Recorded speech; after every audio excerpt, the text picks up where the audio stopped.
Bienvenue dans un autre épisode des podcasts de la méthode Wim Hof au Centre France. Aujourd'hui, vous avez demandé de faire un épisode de mindset et c'est pour ça qu'aujourd'hui nous êtes là. Merci.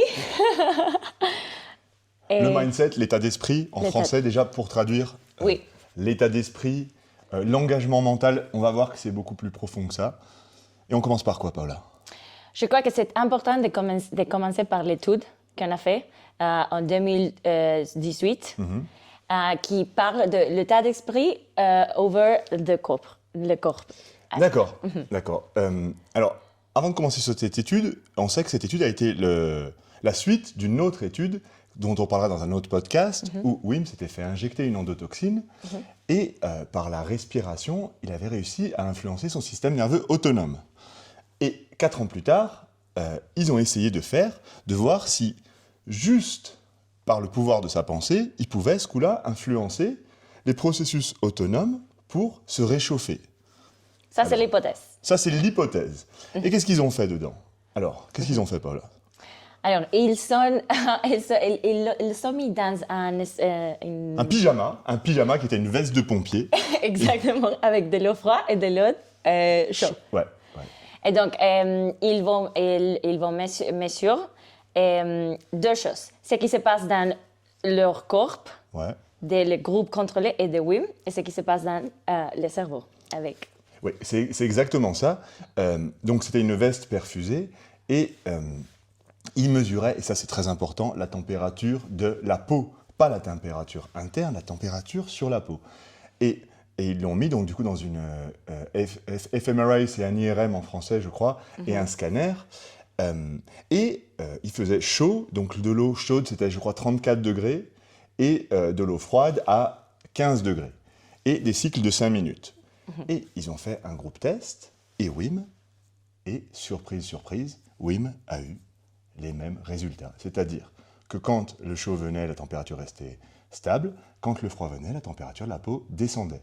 Et ensuite, les scientifiques, donc c'était à Michigan Détroit en 2018, et le scientifique qui s'appelle Otto Music a dit à Wim, maintenant, fais...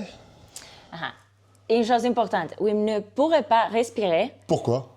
Parce que les images de scan vont être... floutées. Oui, donc il lui a dit, tu fais ce que tu fais, mais sans respirer.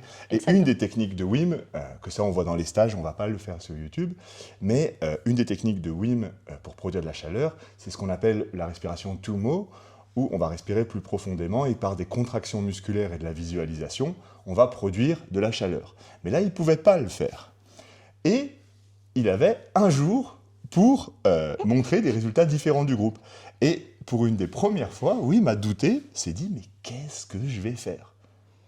Et il a dormi la nuit dessus, le matin il ne savait toujours pas, et puis il a fait sa respiration, donc une trentaine de minutes, et avec une intention de « je vais faire une différence, je vais montrer quelque chose qui n'a jamais été fait, je vais y arriver ». Et pendant sa respiration, il a commencé à avoir des images, et pour la petite histoire aussi, quand il allait aux toilettes, il m'a dit que c'est là où il a vraiment eu l'inspiration. C'est sa méditation pensée, bref. Et il s'est dit, qu'est-ce que j'ai fait dans tous mes records? J'y ai cru. J'ai fait confiance à mon corps. Quand je me suis perdu au milieu de l'Everest, alors que j'étais en short, quand je suis allé sous la glace et qu'il ne trouvait plus le trou pour remonter, quand ses pieds brûlaient sur le marathon dans le cercle polaire, chaque fois, il a cru en ses capacités. Et ce qui tombe bien, c'était aussi l'hypothèse de l'étude. Donc, est-ce que par la croyance, on peut changer quelque chose? Et il est retourné dans le scanner, et ce coup-là, la température de sa peau, qu'est-ce qu'elle a fait? Stable. Elle est restée stable tout le long. Elle a même monté d'1 degré.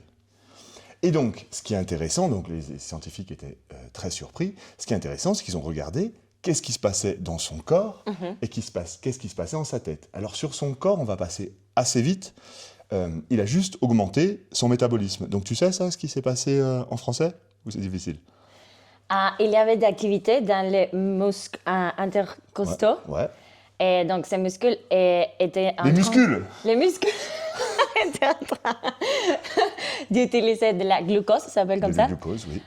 pour l'activité. Donc, ses muscles travaillaient de réchauffer son corps. Exactement. Il a augmenté son métabolisme et c'est ce que fait le corps quand on ne bouge pas mécaniquement. Il le fait internement et le foie délivre plus de glucose et le glucose est aspiré par les muscles intercostaux pour produire de la chaleur. Donc, il a augmenté son métabolisme. Jusqu'ici, c'est faisable. Vous pouvez le faire chez vous, on vous montrera des exemples. Et ce qui est très intéressant, c'est qu'est-ce qui se passait dans sa tête. Et ce qui est marrant, c'est qu'on a vu qu'il n'utilisait pas les mêmes zones du cerveau que le contrôle groupe. Qu'est-ce qui se passe? C'est que quand le froid arrive, la plupart des groupes, ils mesuraient surtout 2 endroits du cerveau qui s'illuminaient. Un s'appelle l'insula, qui est lié avec la perception de nous-mêmes. Donc, comment je me sens, tiens, c'est froid. Et dedans, il y a nos émotions et notre conditionnement de ce qui nous a été dit, ce qu'on pense, c'est notre jugement par rapport à notre perception interne. Et normalement, quand le froid arrivait, l'insula monte. Et pour Wim, l'insula montait pas tant que ça, elle montait bien avant, et surtout, Wim activait une zone du cerveau que le contrôle groupe n'activait pas, qui s'appelle la zone grise périaquaductale en français. En anglais, PAG, Periaquaductal Grey Hemisphere. Donc en français, je pense c'est zone périaquaductale. Parce que c'est comme un aqueduc. Okay. Et cette zone est à la base du cerveau, dans notre cerveau primitif, le cerveau reptilien. Et qu'est-ce qu'elle délivre, cette zone, Paola? Alors, c'est la plus antérieure, non, Primitive. primitive. Et est liée à l'endocannabinoïde système. Oui, le système endocannabinoïde et opioïde. Exactement. Elle délivre de endocannabinoïdes et opioïdes et c'est lié au système endocannabinoïde. C'est vrai. Oui. Et qu'est-ce que ça fait, cette zone? C'est que c'est vraiment en cas de gros danger où on va activer cette zone. Et c'est quoi l'intérêt, dans le cas présent, de délivrer ces endocannabinoïdes? C'est surtout que les opioïdes sont plus liés à la régulation de la douleur, mais les endocannabinoïdes sont aussi liés avec la régulation de l'humeur. Et on verra plus tard que si elles développent, elles régulent l'humeur, c'est parce qu'en fait, elles régulent quasiment toutes les hormones. C'est overarching, on appelle, c'est-à-dire que ça chapeaute un peu, ça fait un peu comme le gendarme dans le cerveau des autres hormones responsables du bien-être. Et en fait, c'est un peu comme si Wim, au moment, juste avant que l'eau froide arrive, il était déjà prêt à faire la guerre. C'est un peu ça. C'est exactement la même chose. Enfin, je pense, ça, c'est pas dans l'étude, ça, c'est Léandre Homer qui en parle. C'est exactement comme un boxeur. Au moment où il rentre sur le ring, il est prêt. Et du coup, il va développer toutes les hormones pour avoir un peu moins mal, pour être très précis, et être le corps prêt. Et donc, c'est pour ça que cette étude était basée sur le mindset, notre état d'esprit, notre présence. Et quand je dis présence, comme dirait Wim, c'est présence. On a le sens de ce qui va se passer avant que ça arrive, parce qu'on est prêt mentalement. Ce n'est pas une question de mental fort ou pas, c'est vraiment la faculté à être prêt à l'événement qui arrive. Et donc cette étude a été vraiment une étude vraiment déjà nouvelle et très importante dans la carrière de Wim. C'est la base, c'est le pilier de l'état d'esprit, en fait. Et c'est l'étude qui a été fondamentale pour le pilier de l'état d'esprit. Et quelles sont les implications? C'est ça qu'on devait faire après? Oui. C'est ça. Quelles sont les implications pour nous? Pendant un moment, on a cru que, comme on dit, c'est tout dans la tête. C'est faux. C'est vrai, mais c'est faux. C'est-à-dire qu'on se dit, mais ben, il n'y a pas besoin d'aller dans le froid, il n'y a pas besoin d'aller de faire de la respiration. Non. Wim pratique le froid et la respiration de manière régulière et en s'exposant régulièrement à des stress qu'on appelle hormétiques, des stress intenses, il a appris, c'est un peu à court-circuiter ou plutôt à aller très vite dans son cerveau de la réflexion à l'action, sans passer justement par trop la réflexion. Et c'est pour ça qu'on en a fait un protocole de l'état d'esprit où c'est très simple, on sait que notre corps l'a en lui, parce que ce qu'il a fait, tout le monde l'a en soi, quand on est face à un stress, on a tous chaud, on augmente tous notre métabolisme très rapidement, on ne sent plus la douleur, ça c'est tout le monde. Mais la question c'est, est-ce qu'on peut le faire sur commande ? Oui. Et la première chose, c'est de savoir que notre corps en est déjà capable. C'est des mécanismes qui sont dormants. Notre cerveau reptilien était là avant les autres, donc les endocannabinoïdes et les opioïdes ont été capables de les produire bien avant. La deuxième chose, et c'est là la plus difficile, c'est de ne pas interférer. Et pas interférer veut dire ne pas aller dans cette zone, l'insula, de qui suis-je, où vais-je, pourquoi faire, alors que c'est le moment de faire. Et du coup, la troisième étape, c'est juste de faire, parce qu'on est prêt et on fait. Et ça a changé notre explication du mindset, parce que dans le logo, il y avait le froid, la respiration, et le mindset, on aurait dit que c'était, je vois souvent, la force mentale. C'est pas de la force mentale. C'est un entraînement à naviguer dans les zones de son cerveau et à être prêt à répondre au stress. Et quand je dis stress, c'est vraiment un stimulus extérieur le stress, c'est pas forcément mauvais. Si on va faire, par exemple, un examen et on parle en public, on a un stress, est-ce que c'est mauvais ? Non. Mais est-ce qu'on est capable d'être prêt ? Et je vais vous donner un exemple que des fois on donne dans nos stages. C'est l'exemple, et c'est aussi Wim, il me l'a fait faire. On en parle dans un autre podcast. J'aimerais bien faire un podcast sur l'entraînement que m'a fait Wim. Oui. Et un des entraînements qu'il fait faire, c'est de sauter d'une cascade. Et quand on est... la peur du vide est normale, et quand on est en hauteur et qu'on doit plonger, on fait face à notre peur, donc notre système perçoit ça comme un stress, et on sait qu'on en est capable. Il y a juste à sauter.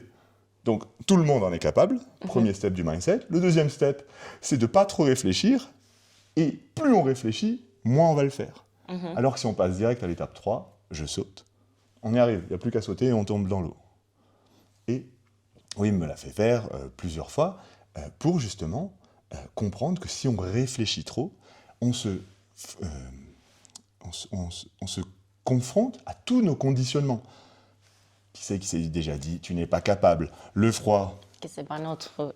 c'est dangereux. Forcément. Là, j'ai vu la dernière fois, on n'est pas des pingouins. Non, on n'est pas des pingouins, c'est pour ça que le froid, on reste 2-3 minutes et on n'y reste pas toute la journée. Tu vas attraper froid, ça va te rendre malade. C'est d'ailleurs pas vrai, mais quand on a dans notre croyance que le froid, c'est un danger et ça va nous rendre malade, qu'on va avoir, j'en sais rien, des problèmes cardiaques, tous ces conditionnements font que du coup, on oublie qu'on est capable. Mais c'est le froid et c'est aussi d'autres choses. Et on verra dans d'autres études qui ont été faites assez récemment, en 2025 d'ailleurs, sur la méditation comparée à la méthode Wim Hof. La méditation, c'est pas mieux, c'est pas moins bien, mais l'avantage de la méthode Wim Hof, c'est la résilience au stress. Puisque en se confrontant à un stress, et l'eau froide, ça va, hein, une eau froide à 15 degrés, c'est un stress qui est tolérable pour le corps, mais ça le perçoit quand même comme un stress. Et du coup, on peut y faire face, et ce qui définit, c'est notre état d'esprit. Et c'est pour ça que dans ce pilier de l'état d'esprit, dans la méthode Wim Hof, il y a le côté y croire, la croyance en nos capacités, il y a le côté régularité, discipline, de le faire régulièrement, et le côté intensité, c'est-à-dire y aller avec conviction, faire des exercices où on se challenge vraiment. Si on se challenge sous la douche froide à 27 degrés, ça ne va pas marcher, parce que c'est pas très froid 27 degrés, comme à Madrid par exemple. À Madrid, c'est pas comme ça. À Madrid, c'est froid. Oui, dans l'hiver, oui. Mais aussi, mais cette pilière aussi, c'est important de dire que c'est pour tous les areas de la vie.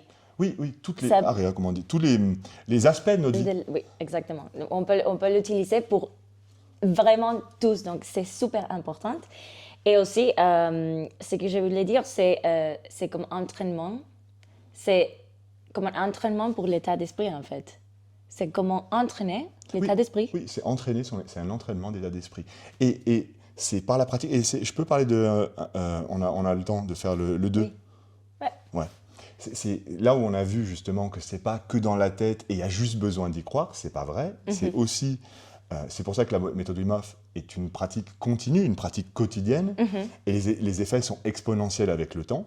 Même si on a l'impression après que nos effets stagnent, l'effet sur le cerveau, sur la neuroplasticité, et c'est de ça dont on va parler maintenant, ils ont refait une étude. Alors, Deuxième étude, voilà, important. L'écueil de cette étude, c'est que ça a été fait que sur 6 personnes et ils en ont testé 4. Donc, c'est pas à grande échelle. Mais au final, ça donne quand même une bonne idée. Attends, l'hypothèse de l'étude. Pourquoi est-ce qu'on a fait cette étude? C'est surtout pour voir si la pratique régulière de la méthode Wim Hof avait justement un effet sur ces récepteurs des endocannabinoïdes, CB1. On a 2 types de récepteurs des endocannabinoïdes. Les CB1, ce sont plus ceux qui sont dans le cerveau, et les CB2 qui sont plus disséminés dans le corps et qui sont d'ailleurs responsables de la régulation aussi du système immunitaire. Ça sera pour un autre épisode. Et l'étude, c'était 6 semaines, une douche froide par jour, une respiration par jour tout seul à la maison, et le week-end, un atelier avec un instructeur de la méthode Wim Hof. Et dans cet atelier, on faisait un bain glacé de 2 minutes. Ils ont fait ça pendant 6 semaines, et ils ont regardé l'effet sur plein de marqueurs, notamment les cannabinoïdes, et justement sur le confort de vie, j'ai envie de dire. Il y avait des personnes certains qui avaient été un peu atteints de dépression, pas très forte dépression, mais quand même. Et tout le monde a noté une amélioration de sa condition de vie, on va dire, une amélioration de sa vie. Et surtout, ce qui est important, c'est qu'après 6 semaines, ils ont vu que ces récepteurs de cannabinoïdes, les CB1, ont augmenté leur densité de 20%. Donc, littéralement, on entraîne la neuroplasticité du cerveau à produire ces endocannabinoïdes. On entraîne le système qui est responsable de que tout est dans l'équilibre dans le corps. En gros, c'est ça. Et c'est pour ça que quand on fait un bain glacé, on se soumet face à un stress et on le fait avec un mental. Et c'est pour ça qu'on insiste avec le mindset, parce que ça ne marche pas, ou ça marche bien moins bien si on n'a pas ce mindset.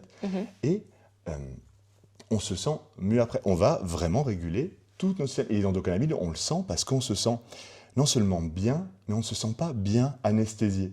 Ça, ce serait plus... Alors, ça ne marche pas vraiment comme ça, mais c'est un peu l'effet. Les endorphines, on se sent un peu anesthésié. Les endocannabinoïdes, on sent ce truc que les participants regardaient nos retours sur nos événements.